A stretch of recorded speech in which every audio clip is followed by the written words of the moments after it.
Okay, good morning, everybody, and welcome to Chassidus in the morning, Kuntres Hatefila.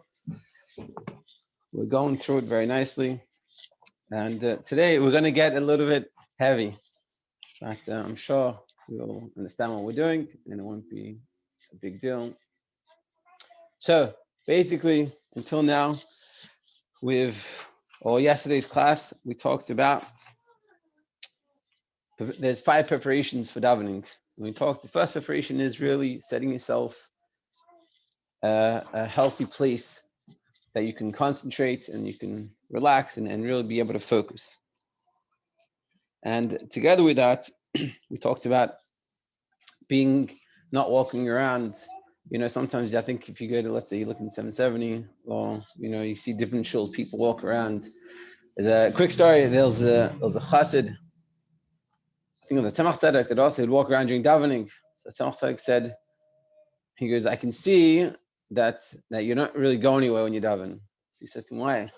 So he said, because I always see you walking back and forth. If you'd walk from one place to the other and you'd get somewhere else, so then I could see that you definitely had an effect. You got somewhere, but you keep on going back and forth, so you don't really get anywhere. But the idea is, he said, people say that it helps them concentrate. He goes, but it doesn't really help you concentrate. And especially the concentration we're talking about, that you're connecting to what you're davening, to the words that you're saying, when you're connecting to what you're learning. And so that for that connection, you can't be walking around.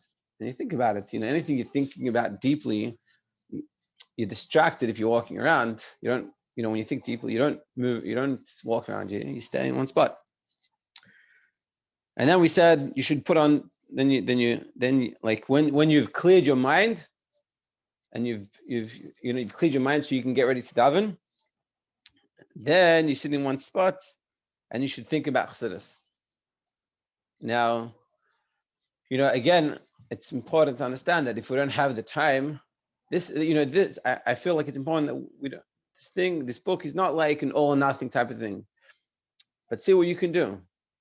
Could I add 5 minutes? Yeah, we'll learn Chassidus in the morning. This could be the Chassidus you're learning.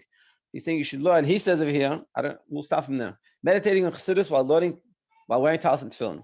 After he has done his talis and tefillin, it is commendable for a person before prayer to reflect on a Chassidic concept for half an hour or more. So he's saying here you should spend half an hour or more thinking about Chassidus. Very interesting. He doesn't say learn a maimer. He says to reflect on a Chassidic concept. And he says this too should be carried out only while one is either standing or sitting in one single spot. In this way, a person will open his mind and heart and make them receptive.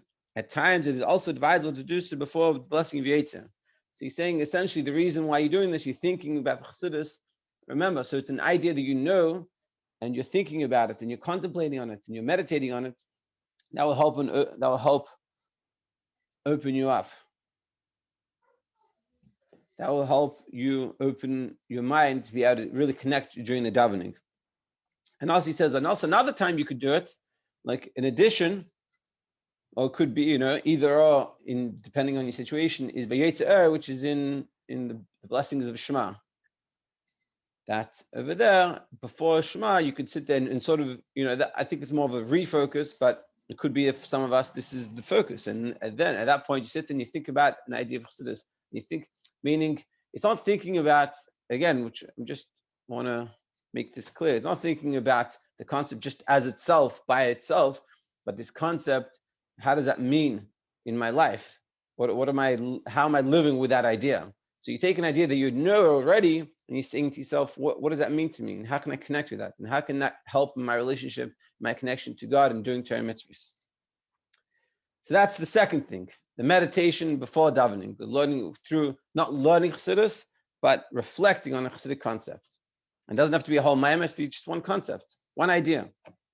The third preparation, self-deprecation through bitterness. So just a heads up for this. In the end of it, he says that this is not every day. And I'll give it a little bit on the outside, and then we'll go on the inside. That basically, we have to recognize, and this in Chassidus talks about this very much, that we have to be honest with ourselves. And Chassidus demands emphasis. It says, Midas emes liyakov. that the Alter Rebbe said this.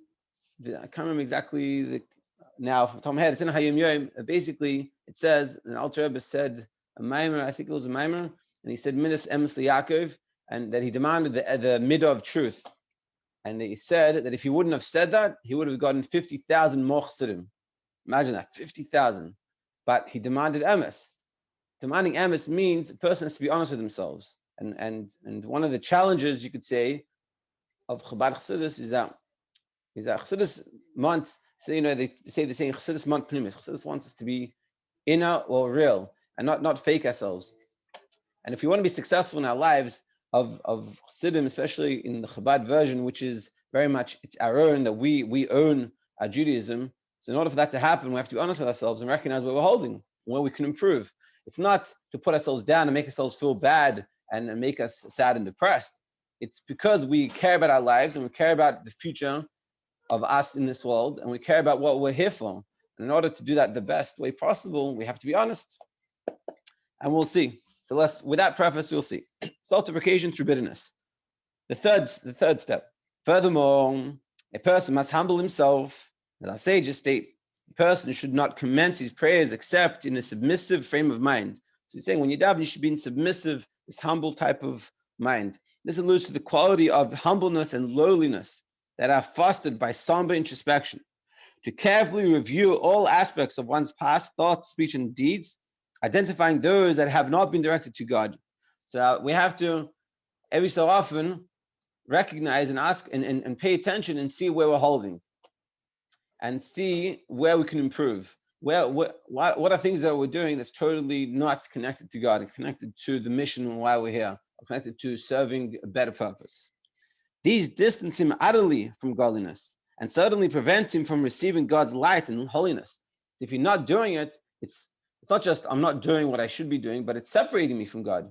It's like I'm trying to be healthy and in shape, and I'm eating junk food and and ice cream and things like this. It's not just I'm not doing the right thing, but it's not making me just not healthy. It's making me unhealthy. And so too, we have it's a deep realization that when I'm not doing the right things, I'm giving in to my Yetzer Hara. It's not just I'm giving in, but it's taking me away from my connection to God. And then we come and we wonder, why do we not feel excited to daven and learn? And why is it so hard?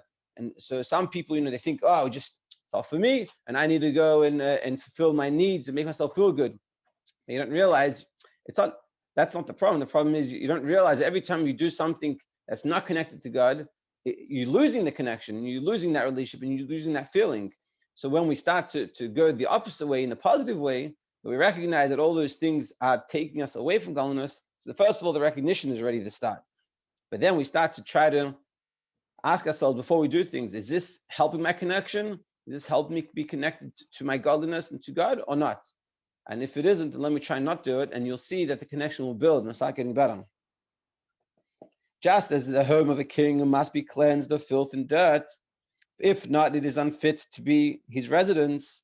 Likewise, each person must be a vessel and an abode for God's light and holiness. Just like you want to have a king in your house, king come over, you have to make sure the house is clean. You have to realize that if I'm just eating and leaving my food on the floor and things like this, that's not just I'm not cleaning the house, I'm making the house dirtier. And so too with us. When we're not doing what we're meant to be doing, we're not inviting the king. We're not in a place that the king can come. Accordingly, on the verse, and you shall make construction for me a sanctuary, and I shall dwell within them. A sage's comment, the passage does not say in it, but in them.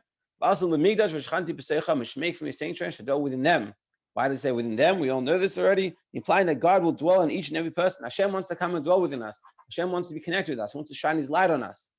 But it only works, and we only feel this if we're clean, so to speak, and giving in to every desire that we have. We're not thinking about what we're doing and why we're doing it, and not paying attention to these little subtle things, and really not paying attention to us and not realizing how important the actions that we have makes us not clean enough that we can get the light of God. And the cleaner we are, the more light can come in.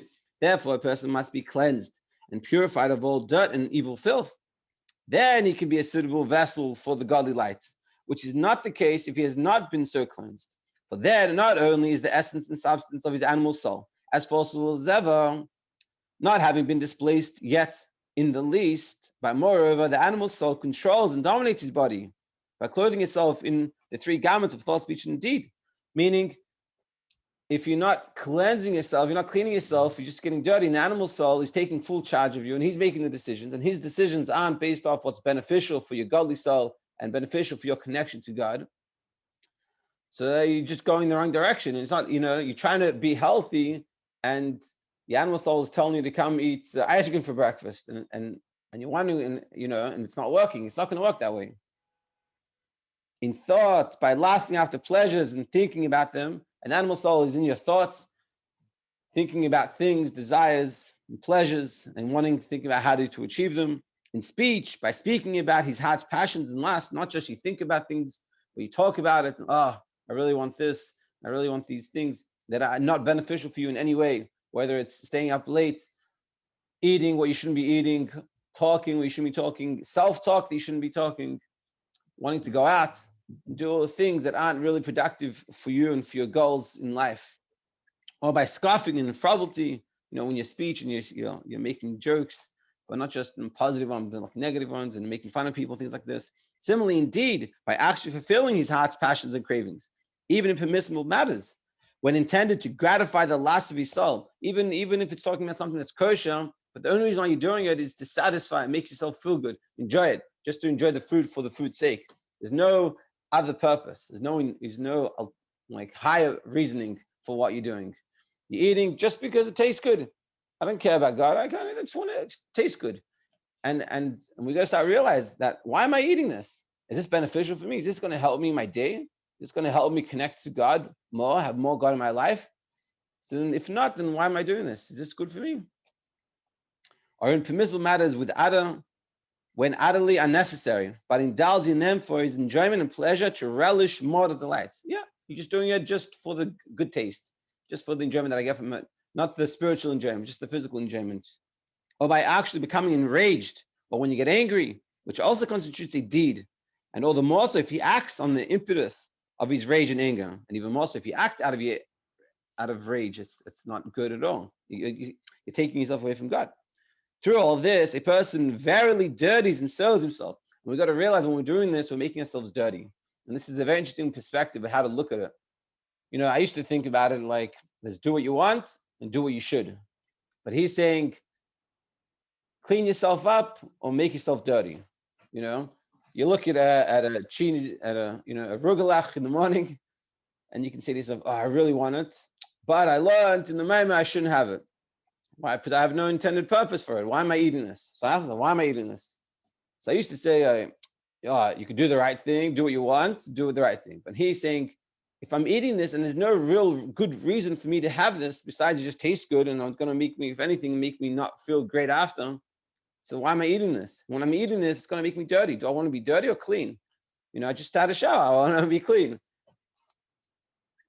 Through all this, a person very dirty and serves himself, rendering himself wholly unfit to be a dwelling place and an abode for God's light, as in truth he ought to be, with a light of dwelling inwardness within him. So when we start to see this way, and we start to say to ourselves, I'm going to choose to make myself clean and do things in my life that is going to benefit me, not me in the immediate, not me, my animal soul, but me, my godly soul, my connection with God. And let me try to implement that a little bit. On the contrary, he becomes a vehicle for the forces of impurity. Though he studies Torah prodigiously, its light doesn't illuminate inwardly with light within him. Just the opposite. It is instead of exile and captivity, like his godly soul, which is exiled and held captive by the animal soul. And therefore, if you're not doing it, even when you learn Torah and you do mitzvahs, it doesn't help. It doesn't help the situation. And you just feel the lack of godliness in your life. You don't understand, and you think, I don't know what's going on. I'm learning, but it's not enough just to learn. It's also everything else that comes around with it. From every quarter, the animal soul encompasses and conceals the godly light. As it says, the wicked man encircles the righteous. That the godly soul is being encircled by the nefesh Bahamas.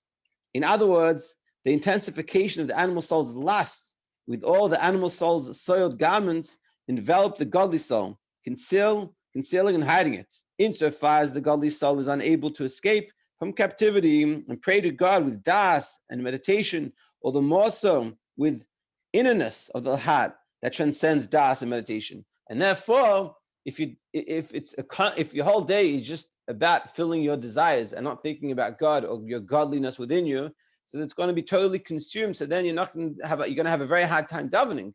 And you can say, davening is not working, it doesn't work. I can't daven, I can't do these things. It's not that you can't do these things. You're going to realize that I'm doing other things that are making me dirty or making me not clear to get it. Not that I'm a bad person. It's, again, he doesn't say you're a bad person. You just got to realize the results of your actions. We want to be healthy, but we also want to eat junk food and not do exercise. And this is sort of the challenge that we're having. We want to be healthy. I want to feel good. We want to have a good, healthy lifestyle, but we also want to eat junk food and don't do any exercise and don't go out and do, the hour walk we should be doing. So so what he's saying is we got to spend some time recognizing this, because if you don't recognize it, you're going to keep on wondering, why am I not healthier? Why am I not losing any weight? It's because we're not paying attention that I'm eating junk food all day. And it's like, I don't realize this. And so that's what he's saying. You have to spend some time realizing. So where am I holding? Am I in my life all going in one direction, or am I going in 5 different directions? And if I am, so then the results is not going to be what I want. What's the time? Oh, exactly. We'll stop here on 108. Continues going, and tomorrow he'll explain how, of course, don't do this every day. You don't walk around doing this. It's going to be very intense on you. But once in a while, you got to sit down and ask yourself these questions. It's not to make you feel bad or make yourself depressed in any way. Just to make you recognize where you're holding, and to be making honest accounting so you can figure out in what direction. I have a friend that he's a life coach, and I asked him, what are you doing as a life coach? And he said, I take a beam and I turn it into a laser. Meaning you have ideas, but they're very broad. And his job is to help you figure out how to really hone in on exactly what it's meant, what it is, and what do you want to be doing, what should you be doing now.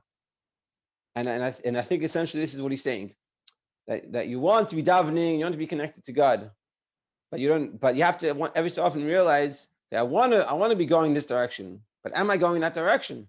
And you look around and what you're doing throughout your day, and you say, oh wow, I'm actually not going that direction. So what's something that I could do? You don't take on the whole world, but what's one thing I can do this month a little bit different? Try to work on it, so I'll be a little more in line where I'm meant to be going. And that's what he's saying. And that will help. I'll help you be more of a clear, more open, more of a receptacle to be able to daven better and have your Judaism better, ultimately. Have a great day. Let me turn off the recording. So